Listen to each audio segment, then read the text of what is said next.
श्रीमद् भागवत गीता अध्याय 18। अर्जुन ने कहा, हे महाबाहु, मैं संन्यास और त्याग की प्रकृति के संबंध में जानना चाहता हूँ। मैं दोनों के बीच का भेद जानने का इच्छुक हूँ। श्री भगवान ने कहा, कामना से अभिप्रेरित कर्मों के परित्याग को विद्वान लोग संन्यास कहते हैं और सभी कर्मों के फल के त्याग को बुद्धिमान लोग त्याग कहते हैं। समस्त प्रकार के कर्मों को दोषपूर्ण मानते हुए उन्हें त्याग देना चाहिए। कुछ विद्वान ऐसा मानते हैं, किंतु कुछ अन्य यह आग्रह करते हैं कि यज्ञ, दान, तपस्या जैसे कर्मों का कभी त्याग नहीं करना चाहिए। हे भरत श्रेष्ठ, अब त्याग के विषय में मेरा अंतिम निर्णय सुनो। त्याग के लिए 3 प्रकार की श्रेणियों का वर्णन किया गया है। यज्ञ, दान तथा तपस्या पर आधारित कर्मों का कभी परित्याग नहीं करना चाहिए। इन्हें निश्चित रूप से संपन्न करना चाहिए। यज्ञ, दान तथा तपस्या वास्तव में महात्माओं को भी शुद्ध करते हैं। ये सब कार्य आसक्ति और फल की कामना से रहित होकर संपन्न करने चाहिए। हे अर्जुन, यह मेरा स्पष्ट और अंतिम निर्णय है। नियत कर्तव्यों को कभी त्यागना नहीं चाहिए। मोहवश होकर निश्चित कार्यों के त्याग को तमोगुणी कहा जाता है। नियत कर्तव्यों को कष्टप्रद और शरीर को व्यथा देने का कारण समझकर किया गया त्याग रजोगुणी कहलाता है। जब कोई कर्मों का निष्पादन कर्तव्य समझकर फल की आसक्ति से रहित होकर करता है, तब उसका त्याग सत्वगुणी कहलाता है। वे जो न तो अप्रिय कर्म को टालते हैं, न ही कर्म को प्रिय जानकर उसमें लिप्त होते हैं, ऐसे मनुष्य वास्तव में त्यागी होते हैं। वे सात्विक गुणों से संपन्न होते हैं और कर्म की प्रकृति के संबंध में उनमें कोई संशय नहीं होता। देहधारी जीवों के लिए पूर्ण रूप से कर्मों का परित्याग करना असंभव है, लेकिन जो कर्म फलों का परित्याग करते हैं वे वास्तव में त्यागी कहलाते हैं। जो निजी पारितोषिक के प्रति आसक्त होते हैं, उन्हें मृत्यु के पश्चात भी सुखद, दुखद और मिश्रित 3 प्रकार के कर्म फल प्राप्त होते हैं। हे अर्जुन, अब मुझसे सांख्य दर्शन के सिद्धांत में समस्त कर्मों को संपूर्ण करने हेतु 5 कारकों को समझो। शरीर, कर्ता, इंद्रियां, अनेक प्रकार की चेष्टाएं और विधि का विधान, ये 5 कर्म के कारक हैं। शरीर, मन या वाणी से जो भी कार्य संपन्न किया जाता है, भले ही वह उचित हो या अनुचित, उसके ये 5 सहायक कारक है। वे जो इसे नहीं समझते, केवल आत्मा को ही कर्ता मानते हैं। अपनी दूषित बुद्धि के कारण वे वस्तुओं को उनके वास्तविक रूप में नहीं देख पाते। ये जो कर्तापन के अहंकार से मुक्त होते हैं और जिनकी बुद्धि मोहग्रस्त नहीं है, वे जीवों को मारते हैं, तथापि वे न तो जीवों को मारते न कर्मों के बंधन में पड़ते हैं। ज्ञान का विषय और ज्ञाता, ये कर्म को प्रेरित करने वाले 3 कारक है। कर्म के उत्पादन, स्वयं कर्म और कर्ता, ये कर्म के 3 घटक है। सांख्य दर्शन में ज्ञान, कर्म और कर्ता की 3 श्रेणियों का उल्लेख किया गया है। जिस प्रकार ज्ञान द्वारा कोई नाना प्रकार के सभी जीवों में अविभाजित अविनाशी सत्य को देखते हैं, उसे सत्य गुण प्रकृति ज्ञान कहते हैं। जिस ज्ञान द्वारा कोई मनुष्य भिन्न भिन्न शरीरों में अनेक जीवित प्राणियों को पृथक पृथक रूप में देखते हैं, उसे राजसी माना जाता है।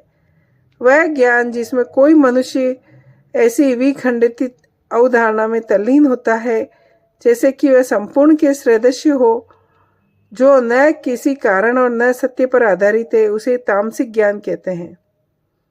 जो कर्म शास्त्रों के अनुसार है, राग और द्वेष की भावना से रहित और फल की कामनाओं के बिना संपन्न करते हैं, वह सत्वगुण प्रकृति का होता है। जो कार्य स्वार्थ की पूर्ति से प्रेरित हो, मिथ्या अभिमान और तनाव होकर किया जाता है, वे रजोगुणी प्रवृत्ति के होते हैं। जो कार्य मोहवश होकर अपनी क्षमता का आंकलन, परिणामों, हानि और दूसरों की क्षति पर विचार किए बिना आरंभ किए जाते हैं, वे तमोगुण कहलाते हैं। वह जो अहंकार और मोह से युक्त होता है, उत्साह और दृढ़ निश्चय से युक्त होता है, ऐसे कर्ता को सत्वगुणी कहा जाता है। जब कोई कर्ता कर्मफल की लालसा, लोभ, प्रवृत्ति, अशुद्धता, हर्ष एवं शोक से प्रेरित होकर कार्य करता है उसे रजोगुणी कहा जाता है। जो कर्ता अनुशासनहीन, हठी, कपटी, आलसी तथा निराश होता है वह तमोगुणी कहलाता है। हे अर्जुन, अब मैं प्रकृति के 3 गुणों के अनुसार तुम्हें विभिन्न प्रकार की बुद्धि तथा वृत्ति के विषय में बताता हूँ। वह बुद्धि सत्वगुणी है जिसके द्वारा यह जाना जाता है कि क्या उचित है और क्या अनुचित है, क्या कर्तव्य है और क्या अकरणीय है, किससे भयभीत होना चाहिए, किससे भयभीत नहीं होना चाहिए, क्या बंधन में डालने वाला है और क्या मुक्ति देने वाला है। हे पार्थ, ऐसी बुद्धि राजसिक कहलाती है जो धर्म और अधर्म तथा उचित और अनुचित आचरण के बीच भेद करने में भ्रमित रहती है। जो बुद्धि अहंकार से आच्छादित रहती है वह तामसिक प्रकृति की होती है।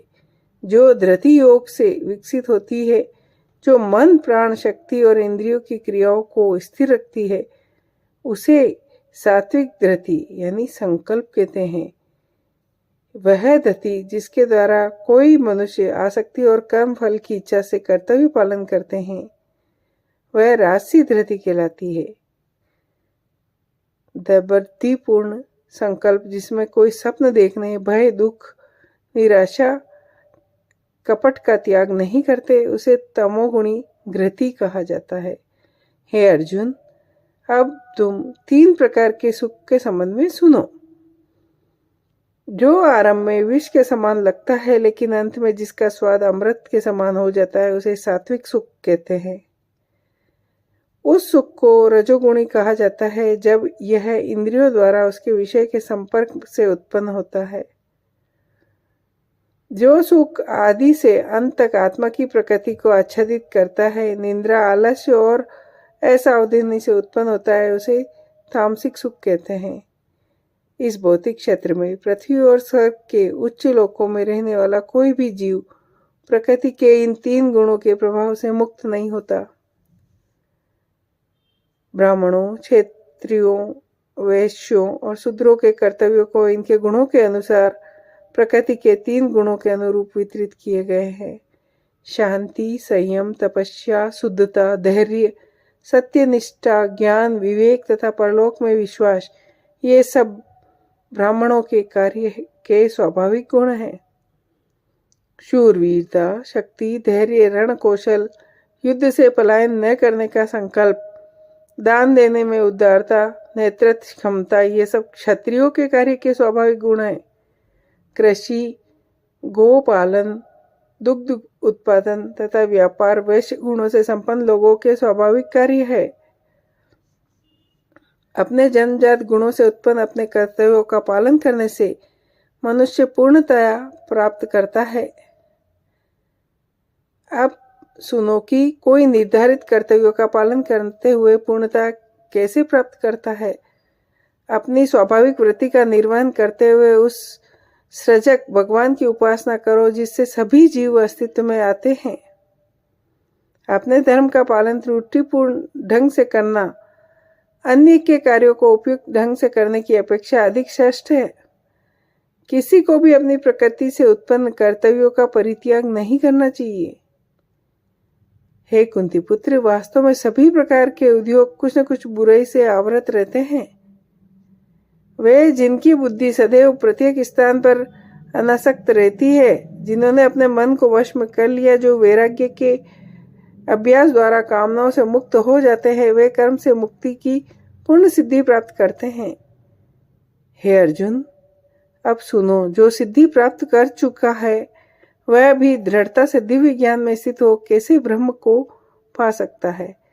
कोई भी मनुष्य ब्रह्म को पाने की पात्रता प्राप्त कर सकता है जब वह विशुद्ध बुद्धि और दृढ़ता से इंद्रियों को संयत रखता है, शब्द और अन्य इंद्रिय विषयों का परित्याग करता है, राग और देश को अपने से अलग कर लेता है।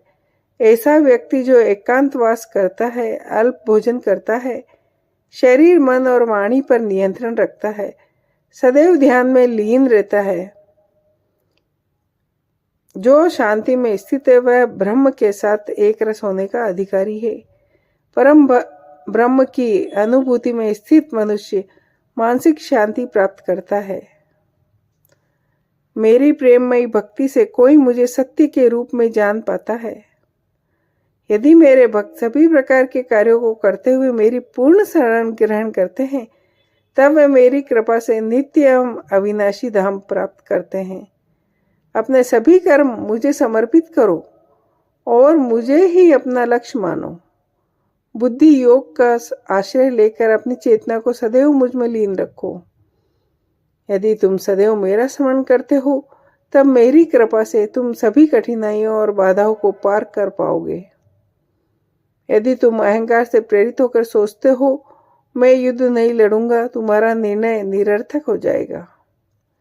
हे अर्जुन, मोहवश जिस कर्म को तुम नहीं करना चाहते, उसे तुम अपनी प्राकृतिक शक्ति से उत्पन्न प्रवृत्ति से बाध्य होकर करोगे। हे अर्जुन, परमात्मा सभी जीवों के हृदय में निवास करता है। अपने पूर्ण अस्तित्व के साथ पूर्ण रूप से केवल उसकी शरण ग्रहण करो। उसकी कृपा से तुम पूर्ण शांति और उसके नित्य धाम को प्राप्त करोगे। इस प्रकार मैंने तुम्हें यह ज्ञान समझाया जो सभी गूढ़ से भी गूढ़तर है। इस पर गहनता के साथ विचार करो और फिर तुम जो चाहो वैसा करो। पुनः मेरा परम उपदेश सुनो जो सबसे श्रेष्ठ गुप्त ज्ञान है। मैं इसे तुम्हारे लाभ के लिए प्रकट कर रहा हूं, क्योंकि तुम मेरे प्रिय मित्र हो।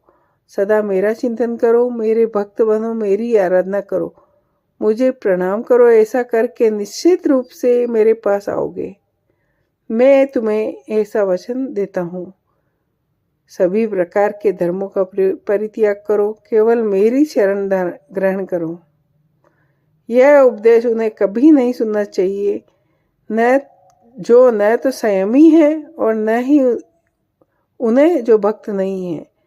इसे उन्हें भी नहीं सुनना चाहिए जो आध्यात्मिक विषयों को सुनने के इच्छुक नहीं है। वे जो इस अति गूढ़ ज्ञान को मेरे भक्तों को सिखाते हैं, निसंदेह मेरे धाम आएंगे। उनकी अपेक्षा कोई भी मनुष्य उनसे अधिक मेरी प्रेम पूर्वक सेवा नहीं करता। और मैं ये घोषणा करता हूँ, जो हमारे पवित्र संवाद का अध्ययन करते हैं वे ज्ञान के समर्पण द्वारा अपने बुद्धि के साथ मेरी पूजा करेंगे, ऐसा मेरा मत है। वे जो श्रद्धायुक्त तथा द्वेष रहित होकर केवल इस ज्ञान को सुनते हैं, वे पापों से मुक्त हो जाते हैं। हे पार्थ, क्या तुमने एकाग्रचित्त होकर मुझे सुना? हे धनंजय, क्या तुम्हारा ज्ञान और मोह नष्ट हुआ? अर्जुन ने कहा, हे अच्युत, आपकी कृपा से मेरा मोह नष्ट हो गया। अब मैं ज्ञान की स्थिति में हूँ, मैं संशय से मुक्त हूँ, मैं आपकी आज्ञा अनुसार कर्म करूँगा। संजय ने कहा, इस प्रकार से वासुदेव पुत्र श्री कृष्ण और उदारचित प्रथा पुत्र अर्जुन के बीच अद्भुत संवाद हुआ। यह इतना रोमांचकारी संदेश है कि इससे मेरे शरीर के रोंगटे खड़े हो गए हैं। वेद व्यास की कृपा से मैंने इस परम गुप्त योग को साक्षात योगेश्वर श्री कृष्ण से सुना। हे राजन, जब जब मैं परमेश्वर श्री कृष्ण और अर्जुन के बीच हुए इस चकित कर देने वाले अद्भुत संवाद का स्मरण करता हूँ, तब तब मैं पुनः पुनः हर्षित होता हूँ। श्री भगवान कृष्ण के अति विस्मयकारी विश्व रूप का स्मरण कर मैं अति चकित और बार बार हर्ष से रोमांचित हो रहा हूँ। जहाँ योग के स्वामी श्री कृष्ण और श्रेष्ठ धनुधर अर्जुन है, वहाँ निश्चित रूप से अनंत ऐश्वर्य, विजय, समृद्धि और नीति होती है, ऐसा मेरा निश्चित मत है। जय हो।